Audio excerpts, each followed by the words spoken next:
Contempt of court নিয়ে সংগ্রামী যৌথ মঞ্চের পক্ষ থেকে আমরা এই যে 25% ইমিডিয়েটলি মিটিয়ে দিতে বলেছিল, এইটা নিয়ে কেউ কোনো রকম ভ্রমের মধ্যে থাকবেন না।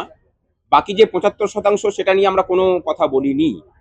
যে 25%টা ইমিডিয়েটলি মেটানোর কথা বলেছে, সেইটার মেটানোর বিষয়ে এই যে অহেতুক কাল বিলম্ব সরকার করছে, আমাদের মনে হয়েছে যে সর্বোচ্চ আদালতের যে রায় ছিল, রায়ের যে স্পিরিট ছিল, ইমিডিয়েটলি তুমি মিটিয়ে দাও, সেটাকে উল্লঙ্ঘন করা হয়েছে। তারই প্রতিবাদে আমরা কন্টেম্পট অফ কোর্টের দিকে গেছি এবং আশা করি শুনানি হবে আগামী দিনে। এবং আগামী দিনে শুনানি হলে পরে আমাদের এই মামলাতেও গোপাল সুব্রমণিয়ামজির সাথে আমাদের কথা হয়েছে। কন্টেম্পট অফ কোর্টের যে মামলা হবে সেখানে উনি থাকবেন। কলকাতা শহরে যে কোনো মিটিং মিছিল করতে গেলে কলকাতা পুলিশের পারমিশন নেওয়াটা বাধ্যতামূলক। এক্ষেত্রে আপনারা বলছেন কালীঘাট অভিযান করবেন, কিন্তু পুলিশের কোনো পারমিশন নেবেন না বা আদালতেও যাবেন না। পুলিশ যদি এখন আটকায়, আমরা কিন্তু বলিনি যে পুলিশের অনুমতি নেব না, আমরা আদালতের অনুমতির কথা বলেছি। পুলিশকে আমরা ইনফর্ম করব, অনুমতি আবার কি? স্বাধীন দেশে আমার রাইট টু প্রোটেস্ট হচ্ছে আমার মৌলিক অধিকারের মধ্যে পড়ে। স্বাধীন দেশের সংবিধান আমাকে রাইট টু প্রোটেস্টের অধিকার দিয়েছে, সেটা আমার মৌলিক অধিকার। আমার মৌলিক অধিকারের জন্য পুলিশের কাছে পারমিশন কি নিতে যাবো? আমি তাকে ইনফর্ম করব যে ওই দিন আমরা যাচ্ছি প্রতিবাদ করতে, তার আইন শৃঙ্খলার যদি কোনো রকম বিঘ্ন ঘটে, আমাদের নিরাপত্তা সব সুনিশ্চিত করার দায়িত্ব তোমার। একদম আমরা মানে হিংসাত্মক কোনো কিছু করতে চাই না। এখন যদি সেই দিকে ঠেলে নিয়ে যাই তাহলে তখন তো দেখা যাবে, কারণ মানে যার যখন দেওয়ালে পিঠ থেকে যায়, কর্মচারীদের দেওয়ালে পিঠ থেকে গেছে, একজন দেওয়ালে পিঠ থেকে যাওয়া মানুষ কি ধরনের প্রতিক্রিয়া দেবে সেটা আগে থেকে কোনো কিছু বলা যায় না। আচ্ছা, এরকম যে 25 তারিখের মধ্যে আপনাদের কিছু টাকা মিটিয়ে দিয়েছেন, 25% যেটা বলছেন, তাহলে কি কালীঘাট অভিযান কি করবেন? না, সেটা তো আগে মিটিয়ে দিক, তারপর আমরা ভাবনা চিন্তা করব। কারণ আমরা আগে থেকে কমিট করতে পারি না, কারণ আন্দোলন হয় বাস্তবতার উপর ভিত্তি করে। আর আপনি যেটা বলছেন সেটা একটা কাল্পনিক বিষয়, তার উপর ভিত্তি করে হচ্ছে। 25 তারিখে যদি মিটিয়ে দেয়, 25 তারিখ যে মুহূর্তে মেটাবে আমরা আলোচনা করব, আমরা মানে সিদ্ধান্ত প্রত্যাহার করতে পারি, তখন পরিস্থিতি দেখে বিচার হবে। কিন্তু যে জায়গাতে যাচ্ছে তাতে মনে হয় না যে মানে সেরকম কোনো পদক্ষেপ তারা নেবেন বলে। আর সুপ্রিম কোর্টের যে 4 সদস্যের কমিটি, তারাও কিন্তু লিখিত পত্র পাঠিয়েছেন, আপনাদের কাছে খবর আছে কিনা জানি না, নোটিশ পাঠিয়েছে যে আমরা বসতে চাই আপনাদের সাথে। আমরা দেখতে চাই যে কত তাড়াতাড়ি সেই কমিটিকে রাজ্য মানে প্রশাসন তাদের সাথে বসান, সেখানেই তার সদিচ্ছা প্রকাশ পাবে। যদি সেটা না করেন তাহলে বুঝতে হবে যে তার কোনো সদিচ্ছা নেই। কালীঘাট অভিযান নিয়ে পুলিশের তরফ থেকে বার্তা এসেছে আপনাদের যেদিনকার এই অভিযান নিয়ে? দেখুন, পুলিশের তরফ থেকে কি বার্তা আসবে জানি না, কিন্তু এটুকু জানি যে পুলিশ মহলের নিচের তলার কর্মী যারা আছেন, আইপিএস অফিসার বাদ দিয়ে, তাদেরও কিন্তু ডিএ বাবদ টাকাটা যথেষ্ট পরিমাণেই বকেয়া আছে। আমার মনে হয় সেদিন নীরবে তাদের শরীর না থাকলেও মন আমাদের সাথেই থাকবে। আপনারা কি এই মিছিলের জন্য আদালতের থেকে কোনো অনুমতি নিয়ে আসছেন আগে থেকে? না না, আদালতের অনুমতি কেন নিতে যাব? যেখানে সুপ্রিম কোর্টের রায়কে ইমপ্লিমেন্ট করানোর জন্য আমরা ভাবনা মানে পথে নামছি, অর্থাৎ একটা স্বাধীন দেশে সর্বোচ্চ আদালত সুপ্রিম কোর্ট, তাকে মান্যতা দেওয়ার জন্য এই রাজ্যের কর্মচারীরা পথে নামছেন।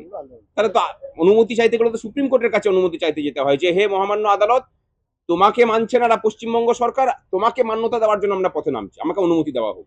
আমরা অনুমতি কেন নিতে যাব? আগে সরকার যদি কোনো ব্যবস্থা নেয় তখন যেটা হবে সেটা দেখা যাবে।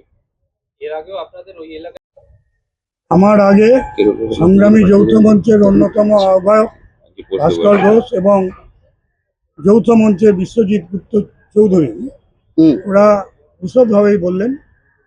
আমি কয়েকটা কথা সংক্ষিপ্ত বলেই আমি আর এটাকে রিপিট করতে চাই না। মুখ্যমন্ত্রী সাবজুডিস বলেছেন, তো মুখ্যমন্ত্রী স্যার এসআইআর এর মামলায় yes sir, no sir, please sir, sir please এত কথা বলেছেন। তো 5ই ফেব্রুয়ারি, গত 5ই ফেব্রুয়ারি সুপ্রিম কোর্ট যে রায় দিয়ে মুখ্যমন্ত্রীকে বলে দিয়েছে থামুন প্লিজ, আপনি আর কথা বলতে হবে না। এবং সুপ্রিম কোর্ট একে লেজে বেঁধে দিয়েছে, আষ্টে পৃষ্ঠে বেঁধে দিয়েছে, ডিটেলসটা বলেছে ভাস্কর। তো আমরা জানি যে সরকার আরও টাল বাহানা করবে, আইনি লড়াইতে আরও কিছুটা সময় নেওয়ার চেষ্টা করবে, নানা রকম ফন্দি বিকিরে যাওয়ার চেষ্টা করবে, কিন্তু শেষ পর্যন্ত লাভ হবে না। কিন্তু তা সত্ত্বেও তাহলে আমরা রাস্তায় কেন নামছি? সেটা পরিষ্কার বলে দিল যে আমরা মূল মামলাকারী সংগঠন সরকারি কর্মচারী পরিষদ, আরো দুটো ছিল, এবং সুপ্রিম কোর্টে সংগ্রামী যৌথ মঞ্চও আমাদের সঙ্গে যুক্ত হয়েছেন। এবং সেই স্যাট 2016 সাল থেকে আজ 10 বছর লড়াই করে আসছি। প্রতিটি মুহূর্তে যেন মনে হচ্ছে যে এই সরকার নানান রকম টালবানা করে সময় নষ্ট করে আমরা বোধহয় হতাশায় চলে যাব, কিন্তু প্রত্যেকবার আমরা সেই হার্ডেলগুলোকে অতিক্রম করে এসেছি। উনি বলছেন যে ডিএ মামলা কোনোদিন শেষ হবে না, ডিএ মামলা শেষ হবে, সরকার হয়তো আর কিছু টালবাহানা করবে। তা সত্ত্বেও আমরা কেন রাস্তায় নামছি ওটা ওরা পরিষ্কার বলেছে যে একটা মুখ্যমন্ত্রী, ভারতবর্ষের কোনো রাজ্যের কোনো মুখ্যমন্ত্রীকে দেখতে পারবেন না যে সরকারি কর্মচারীদের, শিক্ষকদের, শিক্ষাকর্মীদের, ডিএ প্রাপকদের ডিএ দেব না বলে সুপ্রিম কোর্ট পর্যন্ত মামলাকে টেনে নিয়ে যায়। ভারতবর্ষের কোনো মুখ্যমন্ত্রীকে দেখতে পাবেন না। বিশ্বজিৎবাবু বললেন কেরালার মুখ্যমন্ত্রী মিটিয়ে দিয়েছেন, এবং ভারতবর্ষে এই যে 58% কেন্দ্রীয় সরকারি মর্গ ভাতা পাচ্ছেন, ভারতবর্ষের প্রায় সব রাজ্যেই, সেটা বিজেপি শাসিত রাজ্য বটেই, অবিজেপি শাসিত রাজ্য বটেই, সেখানে কিন্তু আজকে ডিএ নিয়ে আন্দোলন করতে হয় না, সরকারের বিরুদ্ধে আন্দোলন করতে সুপ্রিম কোর্টে আসতে হয় না।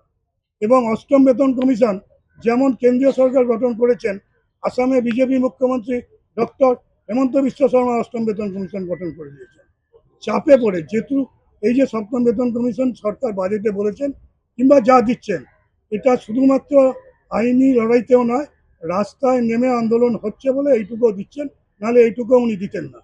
এবং সেই কারণেই আজকে যখন সুপ্রিম কোর্ট রায় দিয়ে দিল, সেই রায়ের পর বাজেট অ্যালোকেশন নেই, কিংবা আমি একটা কমিটি করে দিয়েছি, তারা ফোরম্যান কমিটির সঙ্গে কথা বলবে, এগুলো টিকবে না। এবং এটা যাতে না টেকে, রায়ের কথা বলে দিয়েছে, এবং এই রায়ের টাকা সরকার কোথা থেকে সংগ্রহ করবে সে দায়িত্ব আমাদের নয়, সরকারের কাছে যাব, প্রচুর টাকা আছে। আর সরকার যদি আমাদের টাকা না দেয়, আমরা যে আন্দোলনের রাস্তায় যে কথা সংগ্রামী যৌথ মঞ্চের আহ্বায়ক ভাস্কর বললেন, আমাদের তখন বাধ্য হতে হবে যে, যেমন চাক্কা জ্যাম বলে একটা কথা আছে, আমাদেরও তখন একটা পরিষ্কার করতে হবে, সরকারের বিরুদ্ধে আমরা সর্বশক্তি দিয়ে নেমে পড়ব। আমাদের টাকা সাইফন হয়ে চলে যাবে, তার নির্বাচনী বৈতরণী পার হওয়ার জন্য বিভিন্ন প্রকল্পের টাকা বাড়িয়ে, আর আমরা এইগুলো কন্যাশ্রী আমরা করব, যুবশ্রী প্রকল্প আমরা করব, স্বাস্থ্যসাথী, সবুজ সাথী, যুব সাথী করব, আর আমাদের অবস্থা বৃষ্টি থাকবে, এটা আমরা মেনে নিতে পারবো না। তাতে যদি আমাদের চরম সংঘাতে যেতে হয়, তার জন্য আমরা প্রস্তুত। আমরা একটা কথাই বুঝি, রাষ্ট্রহিত মে করেঙ্গে কাম, কামকে লেঙ্গে পুরে দাম। সুপ্রিম কোর্ট বলে দিয়েছে, এবার রাস্তায় নেমে বাধ্য করবো এই মুখ্যমন্ত্রীকে আমাদের বকেয়া দিয়ে দিতে। এবং 26 তারিখেরটা আমি আর ডিটেলস বলবো না, ওরা বলেছেন 26 তারিখে সর্বশক্তি দিয়ে পরিষদ থাকবে, এবং আগামী দিনে যে ধরনের ঝুঁকিপূর্ণ আন্দোলন করতে চায় আমরা নিশ্চয়ই তাদের সঙ্গে চিন্তা ভাবনা করে এগোবো। এইটুকুই আমার বক্তব্য। ভাস্কর দা, সে বাধার সম্মুখীন হতে হয়েছে একাধিকবার। সেটা তো হরিশ চ্যাটার্জি না হরিশ মুখার্জি স্ট্রিট দিয়ে আমরা যেটা মিছিল করেছিলাম সেটার জন্য ইয়ে হয়েছিল। কারণ তার আগে পর্যন্ত সেই রাস্তা দিয়ে কাউকে ঢুকতেও দেওয়া হতো না। আপনারা জানেন যে সাধারণ মানুষ সেখানে মানে স্বাধীনভাবে যাতায়াতও করতে পারে না, সেখানে আমরা মিছিল করেছি। যদি প্রয়োজন পড়ে আবার মিছিল হতে পারে সেখানে, কিন্তু আপাতত এই যে মিছিলটার কথা বলা হলো তার জন্য কোনো রকম কোনো পুলিশি পারমিশনের দেখে আমরা যাচ্ছি না।